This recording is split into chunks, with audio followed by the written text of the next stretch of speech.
एक 14 वर्षीय संवेदनशील और बुद्धिमान लड़का जो गांव में रहता है। रिदा, अरहम की 13 वर्षीय बचपन की दोस्त, जिसे कहानियां और चित्र बनाना बहुत पसंद है। नाना जान, रिदा के दादा, एक सेवानिवृत्त शिक्षक, जिनकी बातों में गहरी समझ होती है। कहानी। एक शांत गांव था, जहां दूर दूर तक गेहूं के सुनहरे खेत लहराते थे। गांव के बीचों बीच एक विशाल बरगद का पेड़ खड़ा था, जिसकी जड़ें जमीन पर ऐसे फैली थीं जैसे कोई बूढ़े नाग जमीन से लिपटे हों, और जिसकी शाखाएं आकाश की ओर फैली हुई थी, मानो किसी को गले लगाने को तैयार हो। यह पेड़ अरहम और रिदा की सबसे पसंदीदा जगह थी। हर दिन स्कूल के बाद वे दोनों वहीं मिलते, जमीन पर लकड़ी से तस्वीरें बनाते, आपस में कहानियां सुनाते और अपने सपनों की दुनिया में खो जाते। अरहम शांत स्वभाव का था, लेकिन उसकी सोच बहुत गहरी थी। वह वैज्ञानिक बनना चाहता था। रिदा का दिल कल्पनाओं से भरा था। वह हमेशा एक नोटबुक लेकर घूमती और उसमें अपनी कल्पना की तस्वीरें बनाती। लेकिन इस बरगद को उनके लिए सबसे खास बनाता था एक गुप्त वादा, जो उन्होंने एक दिन वहां किया। वादे की शुरुआत एक गर्मी की दोपहर, जब हवा पत्तों से खेल रही थी और सूरज की किरणें पेड़ की शाखाओं से छनकर नीचे गिर रही थी। नाना जान भी उन दोनों के पास आकर पेड़ की एक मोटी जड़ पर बैठ गए। उनका चेहरा हमेशा की तरह शांत और मुस्कुराता हुआ था। बच्चों, उन्होंने कहा, इस पेड़ ने बहुत से वादे देखे हैं, कुछ निभाए गए, कुछ भुला दिए गए। रिदा ने उत्सुकता से पूछा, नाना जान, आपने भी कोई वादा यहां किया था? नाना जान ने धीरे से सिर हिलाया। हाँ, मैंने अपने बचपन के दोस्त से वादा किया था कि मैं एक दिन शिक्षक बनूंगा, और मैं बना भी। लेकिन कुछ वादे निभाना आसान नहीं होता। अरहम ने पूछा, कौन से वादे? नाना जान ने आकाश की ओर देखा और बोले, जैसे कि किसी दोस्ती को समय और दूरी के बावजूद जिंदा रखना। उनकी यह बात दोनों बच्चों के दिल में उतर गई। जुदाई की खबर अगले ही दिन रिदा को पता चला कि उसके पिता को शहर में नौकरी मिल गई है और उनका परिवार जल्द ही गांव छोड़ने वाला है। यह खबर अरहम और रिदा दोनों के लिए किसी तूफान से कम नहीं थी। शाम को वे फिर अपने बरगद के पेड़ के नीचे मिले। आज हवा भी चुप थी, जैसे पेड़ खुद उनकी बातें सुन रहा हो।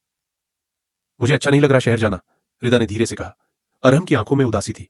क्या तुम वापस आओगी? रिदा ने सिर हिलाया। पता नहीं। कुछ देर दोनों चुप रहे। फिर रिदा ने अपनी नोटबुक से एक पन्ना फाड़ा, जिस पर उसने बरगद का पेड़ बनाया था, और उसके नीचे वे दोनों बैठे हुए थे। एक वादा करो मुझसे, रिदा बोली। क्या? अरहम ने पूछा। चाहे हम कहीं भी हों, कितना भी समय बीत जाए, एक दिन हम फिर यहीं लौटेंगे, इस पेड़ के नीचे, सूरज के डूबते वक्त। अरहम ने उसकी आंखों में देखा और सिर हिला दिया। वादा। इसके बाद दोनों ने पेड़ की जड़ों के पास जमीन खोदी और एक छोटा डिब्बा गाड़ा। उसमें रिदा का बनाया स्केच, उनके नामों वाला एक कागज और एक दोस्ती का कड़ा रखा गया। 2 दिन बाद रिदा शहर चली गई। वक्त बीतता गया, अरहम ने पढ़ाई में मन लगाया। उसका सपना था कि वह गांव में ही रहकर कुछ बड़ा करे। वह हर साल उसी तारीख पर उस बरगद के पेड़ के नीचे जाता, ठीक सूरज के डूबने के वक्त, और हर साल वह अकेला बैठा रहता। धीरे धीरे उसने स्कूल पूरा किया, कॉलेज भी यहीं किया, और गांव के स्कूल में ही विज्ञान का शिक्षक बन गया। रिदा के कुछ पत्र शुरू में आए, लेकिन फिर वह भी बंद हो गए। फिर भी अरहम का दिल एक बात पर कायम रहा, वादा। 10 साल बाद एक दिन शाम को वो स्कूल से लौटते हुए बरगद के पेड़ के पास गया। हवा में कुछ अजीब सी बात थी। पेड़ अब और भी बड़ा और मजबूत हो गया था, और वहां पेड़ के नीचे एक लड़की बैठी थी, स्केचबुक हाथ में। अरहम ठिठक गया। लड़की ने सिर उठाया। वह रिदा थी। कुछ देर तक दोनों एक दूसरे को देखते रहे। उनकी आंखों में आंसू थे, लेकिन होठों पर मुस्कान भी। रिदा ने हाथ बढ़ाकर वही पुराना दोस्ती का कड़ा दिखाया जो उस डिब्बे में था। मैं वादा निभाने आई हूं, वह बोली। मैंने भी वादा निभाया, अरहम ने कहा। फिर उन्होंने मिलकर मिट्टी खोदी और वह पुराना डिब्बा निकाला। वह थोड़ा टूटा हुआ था, लेकिन उसमें रखी चीजें अभी भी थीं। वही स्केच, वही कागज और वही कड़ा। और उस डूबते सूरज की रोशनी में बरगद के पेड़ ने एक और वादा देखा, इस बार कभी ना बिछड़ने का।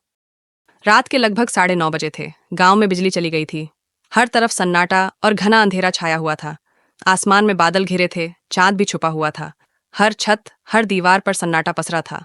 अरहम आंगन में एक कोने में दुबक कर बैठा था। उसके हाथ में एक जलती हुई मोमबत्ती थी और आंखों में डर।